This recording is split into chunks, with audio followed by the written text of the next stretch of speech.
Hi, Kelly. Hi, Sasha. I am super excited to talk to you. Kind of like what I just said before we started the call. I'm excited to have this call with you because you step out of the comfort zone of therapists so much in terms of there is so many other ways, additional ways you can help beyond just one-on-one sessions with clients, which I think is like a great combination of both you creating a bigger positive impact on the world and maximizing your time, and also good for the business. So they can work together. So maybe a good place to start would be if you can tell a little bit about what do you do and who do you help and how. Okay. So I'm an LCSW, a licensed clinical social worker. I trained in Denver, Colorado, which is how I met you, Sasha. Yeah. And it was a great place to train. There were so many great resources there. I now live in Reno, Nevada, which I also love it here. Mm. I started a private practice in Denver, and I started it right out of grad school, which is kind of unusual. A lot of states don't let you start your own practice until you're licensed. And in Colorado, that's not the case. So I It's a actually, happy place to be. yeah, Uh, yeah. And I really honestly, I think community agency work is fantastic, and there's an important place for that. But I realized pretty quickly that was not the place for me, and so I was really grateful to live in a state where I could start a private practice right out of the gate. And also personally, it worked better with my lifestyle, with my husband, and being able to see each other and things like that while he was in residency. And a 9 to 5 job with a strict schedule really would have hindered my personal life quite a lot at the time. mhm. So I was really grateful to have that opportunity. But I was super nervous. So that's actually where Sasha and Michelle got together and helped me build my website and help build confidence and did headshots and all of that because I was super nervous to get started. And it really wasn't as hard for me as I Mm. thought it was going to be. So Yeah. that was really unexpected. And, especially because it's the market I was always told is so saturated in Mhm. Colorado that it would be hard to start. But what I found was because I had a really specific niche in the EMDR world and because I did my training there, I think I was more well known in some different circles already, that it was much easier to get that started than I expected. So I started a private practice full time, and I still have a part time private practice now. But I realized pretty quickly after doing full time private practice that for me personally, full time private practice was going to be it wasn't the right thing for me. I really realized part time private practice was going to be best for me. I think for two different reasons. One, because I'm very introverted, and it's really hard for me to be giving to people all day long and then to still have anything remaining for my personal life and my family life at the end of the day. Mm. For 2 years or so, as I did that, it was fine. But I realized pretty quickly long term that was not going to be a sustainable option for me personally. Mm. So I was already thinking, oh crap, I just did all this training. Like, I started a private practice, and now what else am I going to do? Mm. So that was happening. At the same time, I also have a background in nonprofit management, and I naturally have kind of a systemic view of helping people. Yeah. And so, as much as there's a lot of fulfillment that I found in the one-on-one intervention, because you get this individual feedback, right? They come back, they're feeling better, they're seeing changes in their life, and Mhm. MDR works so quickly. I mean, symptoms reduce so quickly. You get really fast feedback oftentimes from clients feeling better, and that's really fulfilling. And there's so much going on in the world, and I felt like in my little private practice I wanted to scale it. I wanted to Yes. take the work that we were doing in my private practice, and I wanted to scale it in a humanitarian type effort. Mhm. um, and so what happened is I went to a training during that time by Dr. Ignacio Herrero, who's in Mexico City. He's an EMDR therapist, and he created EMDR in a group setting called the EMDR Integrative Group Treatment Protocol. Mhm. And so I went to his training, and I got this vision of just like you can serve hundreds of people at one time with this intervention in a very short period of time. You can Mm-hmm. serve hundreds of people in 2 days and get significant results. And I just thought the scalability of that in a humanitarian world, or in, I'm thinking community agencies that have wait lists of 1 in 200 people, right? That are Uh-huh. needing our Yep. services. What do we do with those people? Mm-hmm. So I went to his training and I connected with him. And I also read an article by a man named Rolf Carrier called Scaling Up What Works. And it's Mm. all about using Ignacio Herrero's protocol, the IGTP, the EMDR IGTP, in a humanitarian setting, because his argument in this published article was that, and he worked at UNICEF and at the United Nations, and he's an economist and a humanitarian worker throughout his career, not a mental health therapist. But his argument was that on a systemic kind of root level, a lot of the humanitarian issues that we have are kind of like passed down trauma, or it's trauma through poverty, or it's trauma through other things that then kind of manifest in different ways that create other issues over time. Yes. And so if we could get to the root issue of the trauma, Mm-hmm. then that would help enhance all of the other humanitarian work that we do, Mm-hmm. some of which is helping with the symptoms of the root cause, right? And so that's where I got my inspiration to create my other business, which is called Scaling Up, was based off of that article and Dr. Herrero's protocols. Mm. That's wonderful. Uh, so if you think about the whole journey, how long have you been in private practice in Let's total? see. I think for 4 years, 4 to 5 years. Yeah. So you moved from the one to one to the one to many pretty quickly, right? It doesn't need to Right. be. Probably within about 2 years. Yeah. And I think that's such a good example. If it feels right, you don't need to wait like, you know, 5 years to do agency work and 10 years of doing one-on-one Yeah. private practice, and then maybe thinking about doing something I wasn't even additional. licensed yet. So the Mm-hmm. first 2 years of my full-time private practice, I wasn't licensed yet. I was in supervision, getting licensed. And then by the time I launched Scaling Up, I had just become licensed. So I was about 2 years in.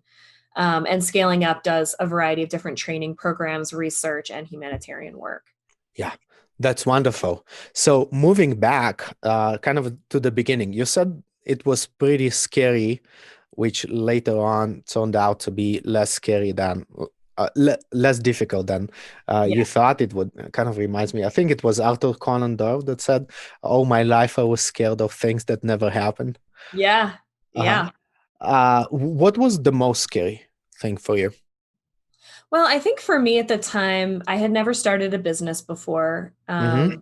and I wasn't licensed yet. When I started my private practice, I was just graduating from my master's program.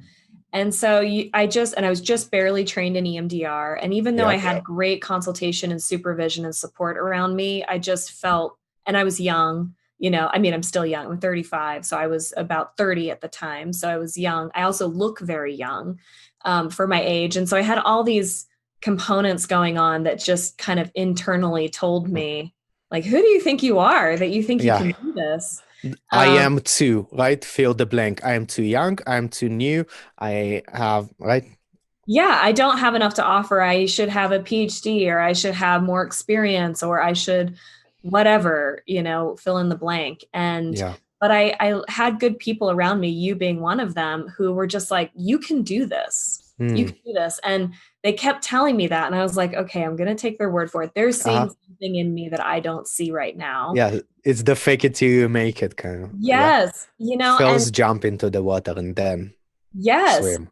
And honestly, there was a moment, and I won't give names, regarding this, but there Hmm. was a moment where I was networking, I was meeting with different therapists in Colorado, and I was getting coffee with somebody, a perfectly nice therapist.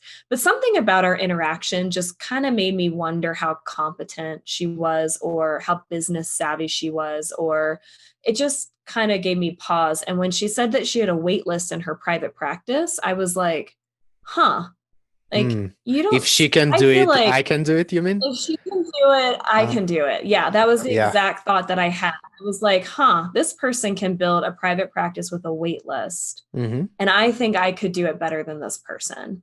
Yeah. And so that was the moment that I changed the inner voice and decided I'm going to choose confidence and I'm just going to jump in and see what happens. Yeah. That's huge. Hmm. So that was kind of the moment when you drew the line in the sand in terms of changing the framework. I can do it, and I can do it even some healthy competition sounds like. Yeah, I think there was like a healthy level of confidence that I found in that Mhm. moment and that I chose to grab onto. And also grabbing onto the words of other people, Yeah. choosing to listen to other people that said that I could do it Hmm. and believed in me when I didn't believe in myself. And Yeah. and just doing it. I Hmm. I was going to do it either way. I Yeah. just kind of had to find some confidence along the way so that I wasn't just torturing myself the whole time. Yeah. It's so important to surround, at least for me, to surround myself with people who done things that feel impossible to me that I would like to do, but they're real, living, breathing proof that this is possible. Right now, I'm a group coaching program as a participant, and there are like people there who are creating huge positive impact on the world, which also translates into money, and they're making some of them hundreds of thousands per month in Right. from their products, and it's like, oh, this is doable, right? But Right. and I one of my coaches says, if you're the most interesting person in the room, you're in the wrong room. Right. uh Yep. Yep. I Sound. remember my husband said that to me one time. He Uh-huh. was like, I don't think the circles that you're spending time with are challenging you enough. You're the Ha. challenger. He was like, you're the challenger in these circles, and you need to not be the challenger. You Mm-hmm. need to be challenged. And I was like, whoa, you're Yeah. right. That's humbling. Yeah. And then how do I find those people? Mm-hmm. And, sometimes they already exist in your life. Sometimes you find them through networking groups and stuff, but sometimes you have to pay for it. And I think that's something I learned too, is that investing money into yourself to find those mentorships and those leaders, Mm-hmm. and those communities to guide you who are already ahead of where you want to be, is a really valuable investment that I think a lot of therapists hesitate to Yeah. do. And it goes around, right? If I'm as a therapist don't have a therapist myself, or I'm as a coach don't have a coach myself, and then because I'm saving money, quote unquote, and then I talk to potential clients and expect them to invest in me, right? It's like, Yep. something feels weird here, right? Yes, And exactly. it comes across too. Exactly. Hmm. Yep. Yep. So there is a level of fake it till you make it that goes Yeah. on. Very intimidating. I'm actually curious about what did feel off about that person, the therapist, in terms of her business savvy. Mm. I think it was things like not having an LLC, for example, like Mm, some basic structure, or not yes. having an accountant, or not Mm, having um, some basic things like that, or like still using paper documents, mm-hmm. instead of investing in an online system. Not that any of those things are bad, but I Yeah. think there's certain things that people will do if they're kind of like staying up to date with the times, and they're Mm-hmm. streamlining their services. And like any advice that you would get from a business coach, for example, or a professional in that field, would be to do some of these different things that I had learned about, that I was Mm-hmm. already kind of on top of.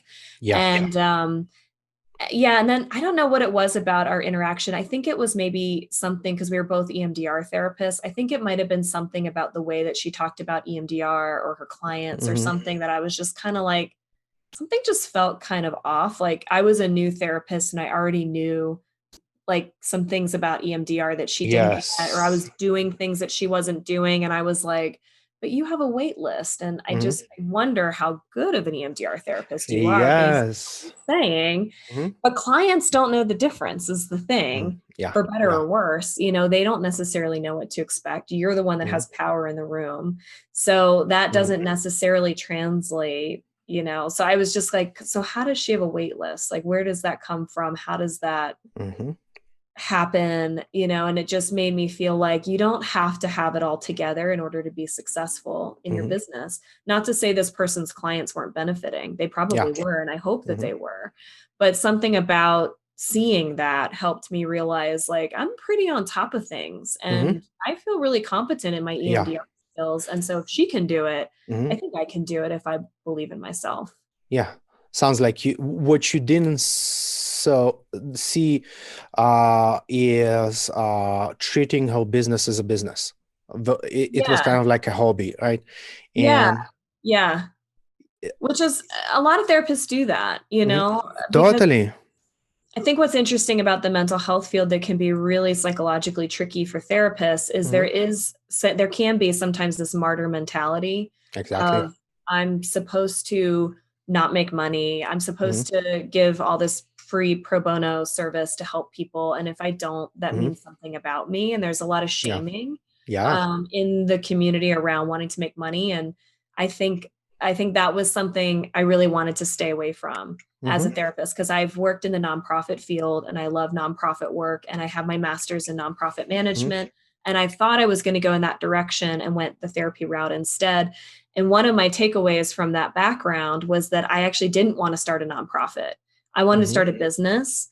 I didn't want to write grants and get donations and stuff for my work. I wanted to get paid for my work. And I wanted to find my own way of making compensation that felt good for me, Hmm. and also help people, right? I love to do humanitarian work and I Hmm. do a lot of it in different ways that don't look like a sliding fee or free therapy, Hmm. but it translates in other work that I do, like going to refugee camps and working for free and paying for my own travel and things like that. Hmm. Um, and some sliding scale in our training programs and things like that. So for me, I kind of found what that sweet spot was that doesn't Yes. sacrifice my personal life in a way that didn't feel right and congruent Hmm. for me. Yeah. I think that's a very personal decision that people need to make. Mm-hmm. Sounds like what you found in your practices, if we think Venn diagrams, two circles that don't completely overlap, but there is some overlap. One of them being ethical and helpful, and knowing Mhm. what you're doing. The other one being like business savvy, having a successful business. Yeah, Mhm. you can sometimes you don't have overlaps, right? It's not, and how sustainable it is if you know how to help and are really ethical, but Mhm. you're living paycheck to paycheck and all burnt out. Uh, Right. and Right. yeah, and the other extremes, like you're a really good business person, but you're not really efficient enough in terms of how you help, right? The EMDR example that you gave. And what if there is a possibility of an overlap? Mhm. Having a successful business where you get to help people and Mhm.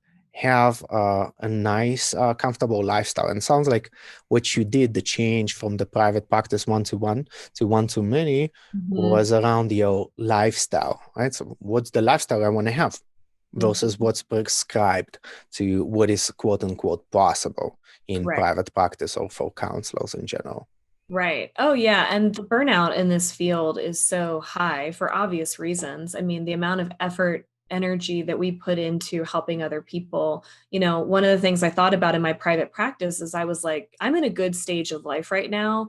I don't have children. I'm not sick. I'm not caring for an elderly parent. And I have a lot to give right now. But as life would have it, that's not always going to be the case. Some Mm-hmm. things happen and I'm not going to be able to show up. I know I personally will not be able to show up to the therapy room and be able to give it what I'm giving it now. And Mm-hmm. that's just the way it's going to be. And I don't know when that's going to happen, but there will be a season of life where that will happen at some point. Yeah. And what will that mean for the security that I feel in my business? How am I going to pay my bills if that happens? And I can't see clients for whatever reason. Maybe I'm in a grief stage of life or whatever. I mean, it could be anything. So how do I keep making money during that time? Mm-hmm. And for me, having a comfortable lifestyle helps reduce that burnout and actually gives me more. It allows me to give more in Hmm. whatever generous ways that I want to that feel good for me, um, in a more sustainable long-term way. Yes, yes.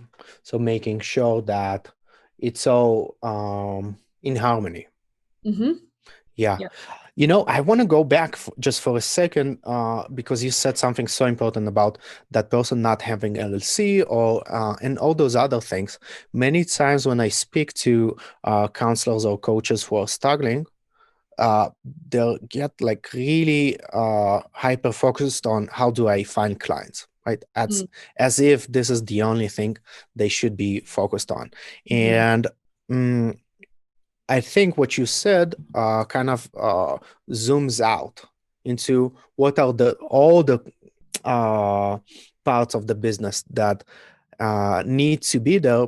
Um, and I'm starting this new free online workshop, the three pillars of the private practice, thriving private practice, talking about all three of them. It's not just the marketing, right? And like finding, having clients find you is just a small part of it, but it's also the sales part, right? How do people actually hire you? And the third one is the operations, right? How do Mhm. you have a good foundation for your business in terms of you really know how to help and you have all the logistics in place, right? Yeah. I just finished a coaching call with my client, a therapist who's overwhelmed with paperwork, Mm. right? And it's like our goal is like how how do we take this and automate it and streamline it so that you would be spending just a few minutes a day Yes, on all automation is this. like my favorite thing.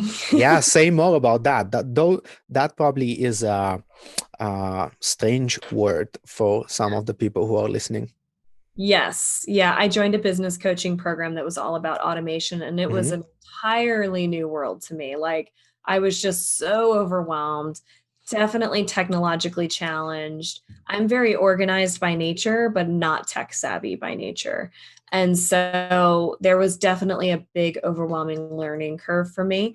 But I remember in grad school when I was starting my private practice, I was talking to one of my professors about it because I was trying to decide if I was going to get on insurance panels or if I was just going to do private pay.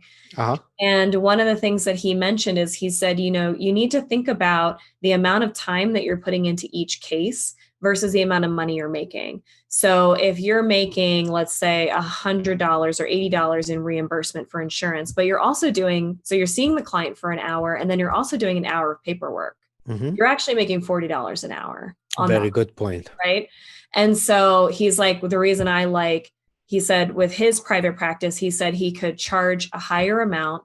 He doesn't have to deal with the paperwork. And so I did that. I did 50-minute sessions. I think I started out at $100 an hour, then I increased to 130 and now I do 150. Hmm. And because that was what I was comfortable with kind of growing at the time, which I also Yep. think is important to do what feels good to you at the time. So I had to kind of grow into a higher amount over the Yep. year. Yep. Um, and I do 50-minute sessions because then I have 10 minutes to go to the bathroom, have a snack. I Hmm. charge people, I put their new appointment in, and I write my case note all in those 10 minutes. And then I see my next client. So when I would see back to back clients, I would finish 5 to 8 people in a row and I would be done. All my paperwork would be done. Everything would be done for the day. All the charges are through, Hmm. everything. All the intake paperwork gets submitted in advance. So they don't do paper charts or anything. It all Hmm. gets emailed to them. They sign everything, their credit cards in the system, all before they show up on their first appointment. And there's a lot of questions that I ask in the intake. So I know a lot about their history. I've asked a Hmm. lot of really important questions, all of which I'm reading, before they walk in the door. So we already have kind of a leg up when we get started. So we can kind of jump in Hmm. pretty quickly to the deeper work. And all the paperwork is just taken care of. Hmm. Could you say more about the decision to go into business coaching, especially as a quote unquote younger therapist when you Mhm. don't have a lot of cash flow? Yes. So the areas that I invested in initially when I first opened my private practice, my husband and I set aside a certain amount of money that I would be investing in the business that I Hmm. needed to pay back to us that we both felt comfortable with. And initially, I invested the money in you Mm. to help me build a website and do my headshots and all that stuff and kind of get get things going.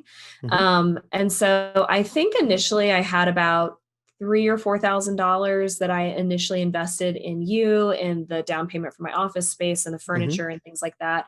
I found somebody to share the office space with, so that really helped cut the cost a lot. Yeah. That was really helpful financially. And I put myself on Psychology Today. I announced it to my network and I started getting a couple of clients kind of right off Mm. the bat. Not that many, but Yeah. enough to be able to cover the costs, you know. And then I think within maybe 6 months or something, I was able to pay myself back for the investment. And then after that, I tried to put together, like set aside a certain amount of money I was saving for myself, paying myself taxes, and then investment in other programs, because I wanted to kind of have that aside so that when I decided to invest in a coaching program or something, I kind of Hmm. felt free to spend it. So I do Yeah. that in my personal life too. So my husband Hmm. and I have fun accounts, right? So we Uh-huh. have a certain amount of money each month we put into our fun accounts, and we can each spend that on whatever we want. If I want to go Hmm. get a massage, if I want to buy some clothes that I don't need or whatever, go on a trip with some friends, it comes out of my fun money, and my husband doesn't Guiltless. care what I Uh-huh. spend it on. And I feel Yeah. free to spend it because Hmm. that it's already sitting there. I can physically see it, and that's what it's Hmm. there for. So Yeah. for me, that's kind of how I mentally play those tricks on myself Hmm. to feel comfortable spending the money. Yeah. The first coaching program I invested in, I actually found it was a Facebook ad that kept popping up. Her name is Mm. Grace Lever. She's an Australian coach. Speaking of automation, right?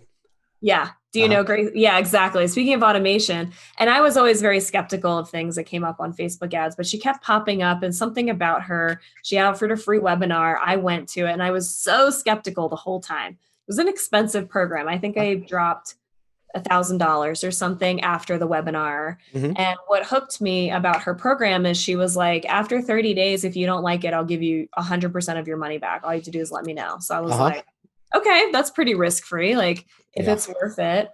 And I've made way more than $100, Hmm. $1,000 back in that coaching program. Um, and so it was obviously well worth the investment. But that was the first coaching program I was in. I was in it for several years. It was Yeah. very valuable.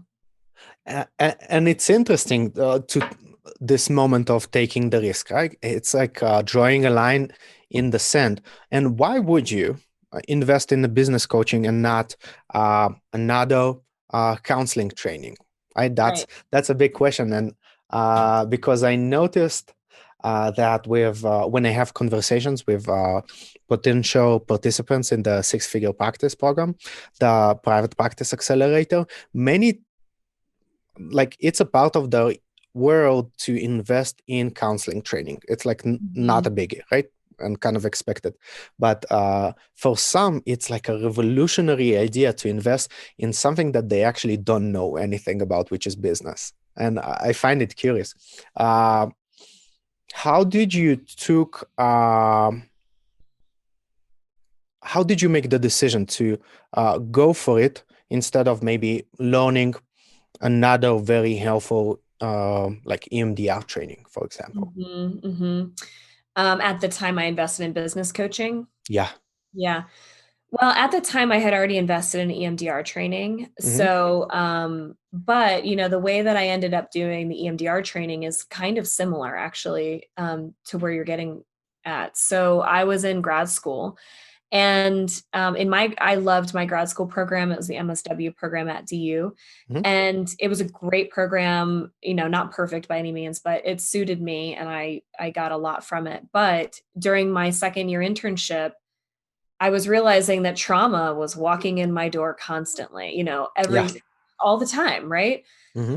And I was validating and reflecting and validating and reflecting and using all the few skills that I had in grad Uh-huh. school to try to help these people. And I just found myself being like, Nothing would change.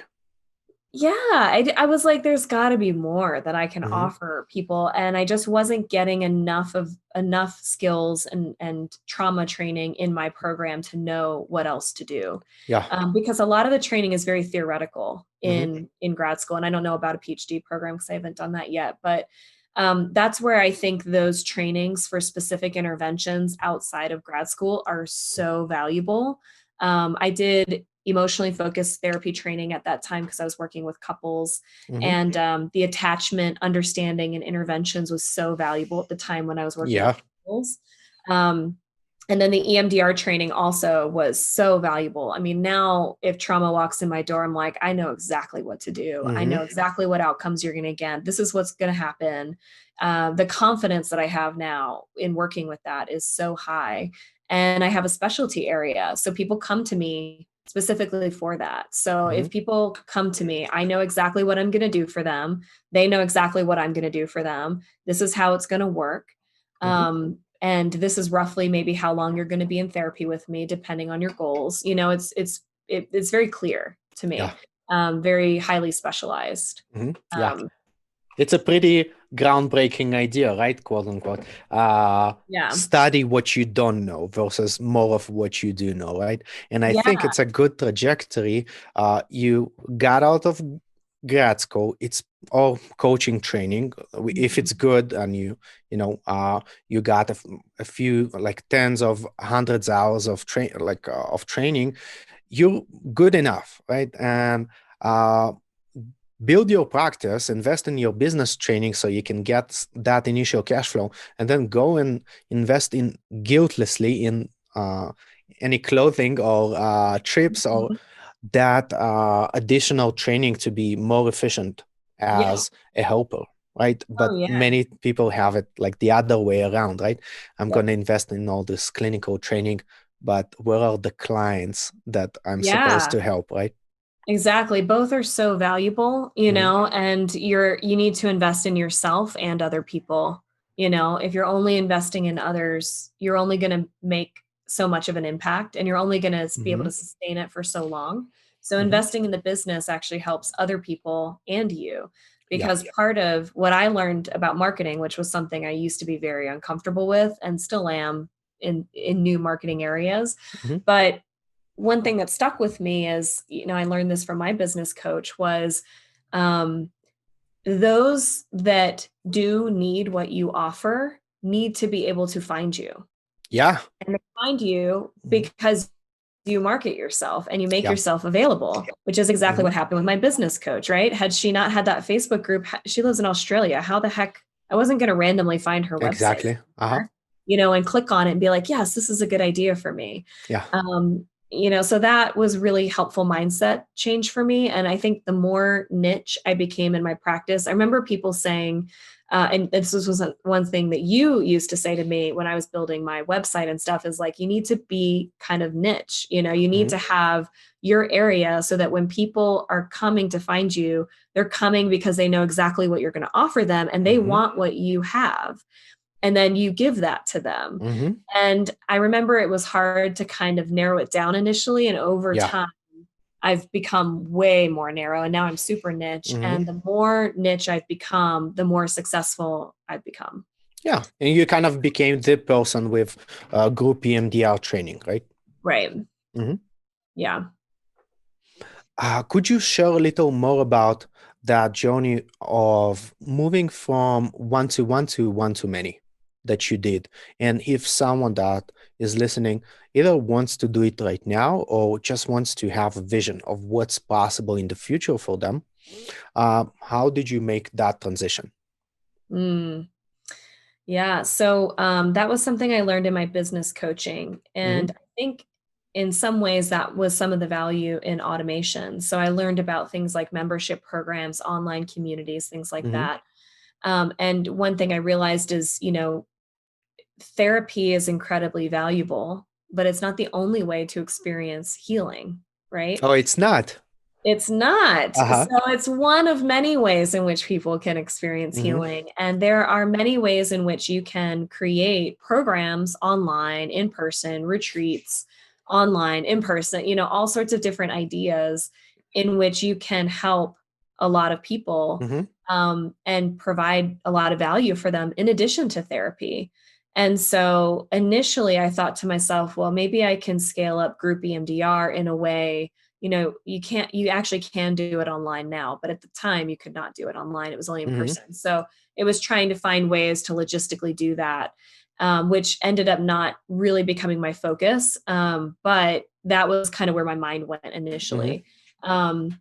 And then I had some ideas that were great at first that then kind of fizzled out or weren't as successful. So Mm-hmm. that's part of the entrepreneurship journey too that I've had to embrace, is you kind of launch something and see how it goes. And Yeah. it's either a hit and you scale it, or it's not and you Mm-hmm. try the next thing and Yeah. you just learn from your experience. So that was initially my mindset, was how do I make this information and skill set more accessible to people through a membership program of some Mm-hmm. kind.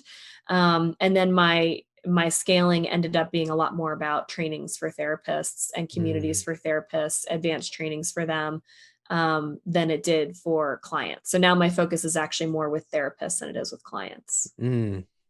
How did the narrowing of the niche happen?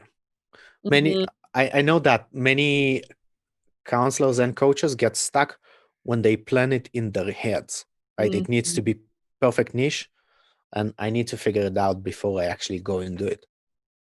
Yeah, I didn't have it figured out initially. So when I first opened my practice, when you were helping me, we created a website that was focused on individuals and couples and Hmm. families. And I did all age ranges, like kids up through adults, because I enjoyed all of those Hmm. things. And I did EMDR and I worked with Spanish speaking clients, right? So I kind of had all these And different. with families of doctors, right? Oh yeah, right. Yeah. And I specialize with some people in the medical field too. And so I kind of at the time, and you guys, graciously kind of helped me figure out how to do that. Mm. But what I found over time was that of all of those areas, the area that I was the most passionate about and excited about was one in particular. So I Hmm. still love all of those other Hmm. things, but I don't love them as much as I love EMDR, and specifically Hmm. the protocols that I do with Dr. Herrero. And part of that is because for me, my life mission work is way more around humanitarian work, disaster response, crisis intervention. And so I travel around the world and work with NGOs and nonprofits, and I go to refugee camps and I Hmm. respond after natural made disasters and help therapists be able to provide support for their communities because I have that skill set. Wow. And that is what I'm the most passionate about. So Hmm. over time, I kind of naturally just started doing more and more in that area, and then Yeah. just kind of allowed the others to fizzle out. So I still Hmm. see a few couples. I still do some of those other areas, but I don't market myself that way Hmm. anymore. Yeah, it reminds me of two things. One, in Steve Chandler's book, Time Warrior, one of the quotes he brings is, I don't remember who said that, but it's a good one. Find what makes you feel alive and then find a way to make a living of it. Mhm, And mhm, the other piece is this research about finding your purpose. I think it was Princeton that came out the beginning of 2020 about this illusion that you can think your purpose into reality, and how futile this experiment is, right? It's more about putting yourself in different situations where you can have the actual living experience of, does it feel good, doesn't what part of it doesn't, and how can I pivot, right? So you launched the website, you had a few different niches there, and then from having the experience of working with many clients, it's like, oh, okay, I think I got it, right? It's this thing that makes me feel most alive. yeah, and somebody, my mentor, Dr. Herrero, calls it fire in the belly, you know? Oh, that's a good one. Yeah, Yeah, I like and, that. I started kind of paying attention to my passions really specifically, and I remember sitting in a coffee shop reading the article by Rolf Carrier, Scaling Up What Works, and as I read that article, I just got that fire in the belly. I was like, Mm, "This is what I wanna do with my life." yeah. It was this moment that I remember Mm, exactly where I was in Denver at that time, and I didn't know how I was gonna do it. I wasn't that connected with Dr. Herrero. Actually, I wasn't connected at all with Dr. Herrero at the time. I just knew that that's what I needed to do. That's what I yeah. wanted to do with my life. And Mm, so I always, every decision I made had that in mind. So even if I chose the wrong thing or I didn't know what I was doing, I always was moving in that direction. So a couple of the things that I did was like I made a website. So after I worked with you, I kind of Mhm. built confidence in building my own website. I was like, Yeah. oh, Wix is easy enough. I can figure this out. Yeah. And it's not the prettiest thing, Uh-huh. but it works, you know?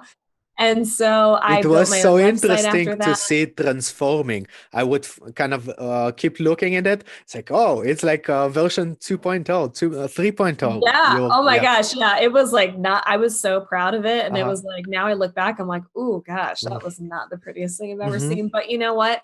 What came from that Yeah. is this experience of like, as I did start getting to know Dr. Herrero, who I work closely with now, when I built the website and I sent it to him, he kind of responded with like, oh, our missions are aligned, you Yeah. know?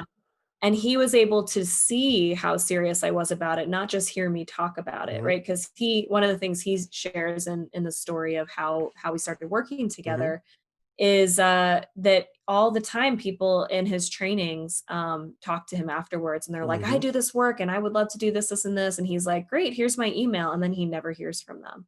Mm. And he's like, I'm shocked how many times I give out my email and I don't hear from people. Yeah. Just show up.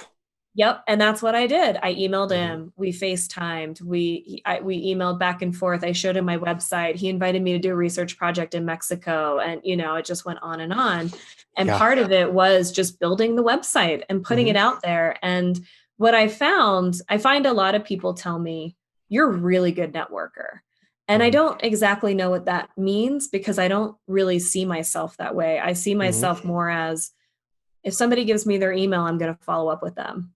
If they Yeah. email me, I'm going to follow up with them and I'm going to ask Mm-hmm. them questions. And if I think about them and this article, then I'm going to send it to them and ask how they're doing, Mm-hmm. and I'm going to follow up if somebody gives me the name of somebody and is like, you should contact this person because they would be really interested in what they're doing. I'm going to call them or I'm going to Mm-hmm. email them and I'm going to follow up. And if that's what you call networking, then I guess I am good at that. Yeah. But to me, that's not very difficult. It's Like like being a good human being, right? It's like you just show being up, interested in others and Yeah, even if you don't know what you're doing, you just yeah, show not up. ghosting anyone, right? All the Yeah, good stuff. exactly. And just see what happens. Sometimes they don't respond, sometimes the door doesn't open, but more often than not, the door opens and I just walk right through it. And I don't know Yeah. what's on the other side, but Mm-hmm. I don't know unless I choose to walk through. Mm-hmm. And I'm constantly pleasantly surprised by what happens when Yeah. I. Yeah, I think a big shift that happens for the participants in my program is when they figure out that marketing is not a different beast. It's just and networking is just having conversations, which is one something that we do naturally as human beings. Two, something that they actually been trained in. Having conversations, right? It's like doesn't really matter if you do it through emails with people you want to collaborate with. If you do it through a compelling text on your website, and sounds like it what really captured his attention was the content, right? The text that you put on the website and were like kind of vulnerable and spoke honestly about your values, right? It wasn't about the perfect website or the most amazing design, Yeah, right? exactly. Obviously it was good enough to get him started reading, right? But what Exactly. yeah, it's Yeah, it wonderful. got him interested and like, what is Hmm. she up to? Hmm. Still skeptical. He was very Yeah. skeptical about me in the beginning, but enough that he was curious to check it out, and see what is this girl up to? And should we Hmm. work together? Should we not? Do I just need to keep an eye on her? Is she weird? What's going on? Yeah. You Yeah. know? And there was a moment in this process that I realized that giving myself permission to change my mind was really powerful because I don't always know exactly what I'm doing when I'm walking through the door or if Yeah. I even want to walk through that door until I do it. Mm. And so, I've started things that I've stopped or changed, or I built a website and then I changed it. And then I built Hmm. this program and then I changed it. Yeah. And initially that used to make me feel insecure. Like you can't make up your mind, you built a private practice and now you're saying you don't want a full-time private practice. You Hmm. want something else in addition or whatever. And that's just kind of how I am. I've learned that sometimes that's just how the entrepreneur brain works. And not Yes. everybody's like that, but entrepreneurs are definitely like that. And I'm an Hmm. entrepreneur. And I just had to embrace that. that it Hmm. doesn't mean I'm a failure. It doesn't mean I don't know what I'm doing. Um, it just means that sometimes I'm going to change my mind and I'm going to give myself permission to do that. Yeah. Well, it's the having the flexibility is a part of being a good business owner, right? It's like thinking about all the hundreds of years that bridges would collapse because they were made out of material that was way too strong, right? Once they started, Mhm. well, in the Western world, once they started building them using flexible materials, they could, move with the wind and with the weight. It's Yes. okay to pivot. It's okay to change. I remember my first website as a counselor was all about counseling with teenagers, and Mm. then working with teenagers more because that's all I was comfortable doing that work for a decade before grad school. And at some point I'm like, oh my God, I'm both out of my mind with those one sentence answers they give me. I'm done. And like, if I'm being very honest, right? Teenagers can be tough. It's its own Yeah. specialty. Yeah. And then I just removed it. And it was great for a decade for me, right? So don't get me wrong. But I removed it from my website. Done. Redone, added more other Yep. niches. Yeah. Same Yep. thing with removing individual counseling. I think it Yeah. happened about half a year ago. It's like, I'm just interested in working in couples, with Mhm. couples. And there's Me. always feeling that, well, more people are looking for individual therapy than couple Yeah. therapy. And yeah, and I'm full, right? So it's okay. Yeah. Oh, yeah. There's tons of people that want couples therapy and family therapy. The other thing that was very empowering that I realized after I'd worked with you is that I can figure a lot of things out more easily than I thought I could. So, for example, at our in within Scaling Up, we created the Scaling Up School, Hmm. which is an affordable program to help people who are starting their practice to build all of it on their own. Right? You Yes. can build a website on your own without any web building experience with the amount of tools that exist Mm, and like templates that exist. It's really not that difficult mm, to create a simple website. So if you don't want to spend thousands of dollars hiring people to build a website for you, things like that. Like one thing I never wanted was to hire somebody to do something for me and then me not be able to update it, change it, fix it myself. yeah. That You every want the freedom. Yeah, I was afraid that every time I needed something, I'd have to drop $100 to somebody and wait 3 weeks for them to have time to fix this one little Mm, thing on my website. I was like, "No, I don't want that." yeah. And so we built this program called the Scaling Up School where we actually walk people through, like, Mhm. here's a 15-minute video on how to create your website. So literally within a day, you could kind of walk through this stuff. You could build your profile online so you're launched. You can put your website, this is how you do all the paperwork online, and just streamline everything in a Yeah. super simple way just to get off the ground. And then once Mhm. you're making some money and you feel more financially comfortable, you can upgrade from there, or Exactly. you can change things, but you don't need to like go into massive credit card It's debt not rocket to science. get You do started. need to learn it, right? And it would Right. be easier to learn it, for example, from you than to do, put the time and the effort and Yep. trial and error. Uh, Yep. yeah, And then you know how to do it. Like, all the ins and exactly. outs of your business. So even if Mhm. you choose to hire somebody down the road to upgrade and do it better than you did, you still know how to do it. Exactly And that's right. really empowering. Yeah. If people who are listening to us right now want to find you, how do they do that? The scaling up and also the MDR training that you're doing? Yep, we have a couple of websites. So the EMDR training that we're doing can be found at scalingupemdr.com.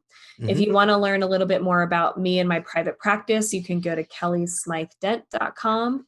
And then if you want to learn more about the Scaling Up School, you can go to scalingupschool.com. Wonderful. Last two things. One tip that you would like to share with people who are just starting the private practice Mm, in a I would sentence or two. say, I would say jump in, find your support, whether it's something where like the Scaling Up School where you're doing it on your own, whether it's a coaching program with Sasha or somebody else, find the support that you feel like you need and just jump in. Just Hmm. you don't know if you can do something or not until you try, and then give yourself permission to pivot and adapt along the way as you're learning and as your needs change. You're a human Yeah. being. Your Hmm. needs, wants, and desires are going to change throughout. So what Hmm. you initially create is not necessarily going to stay the same the whole time, nor should it as you Yeah. grow and change. Hmm. And So different expect, stages in life too. yep, Hmm. exactly. Expect it to change. You're not Hmm. locked into anything that you create. Good. And advice for people who already grew their private practice and thinking, well, what's my next adventure? Oh, yeah. With that one, I think doing some deep work into finding that fire in the belly. Like Mm. there might be a lot of things that you enjoy doing, Hmm. that you're interested in. But if there's one particular area of passion or interest right now in your life that really gets you going, even if it's something massively big, like I never thought I'd be traveling and getting paid to travel to refugee camps and travel, to Paris and Mm. Thailand and Mexico and all these amazing places, to do the work that I do. Never in Yeah. a million years did I imagine that I would be Uh-huh. offered that. And I have Hmm. before COVID. Um, now I'm at home all the time. Yeah, yeah, So yeah, yeah. it's a Hopefully it's different, gonna change soon. yeah, hopefully that'll change soon. But Hmm. I never imagined that. And I never imagined that so quickly. And so just find that area of passion and go after the fire in the belly, whatever that is for you. And then just see what happens. Walk through some doors. Yeah, for sure. And which is a good segue. I have a couples therapy consultation call in a minute. Well, that Thank you sounds so, important. yeah, Thank you so speaking much, of Sasha. fire in the belly, Yes, exactly. Kelly, thank you so much. And I'm so excited for everything you're doing. This is such a great example for therapists and coaches and educators of what you can achieve if, if you're able to, if you're giving yourself the permission to try and fail Excellent. I again totally. and again. Thank you so much, Sasha.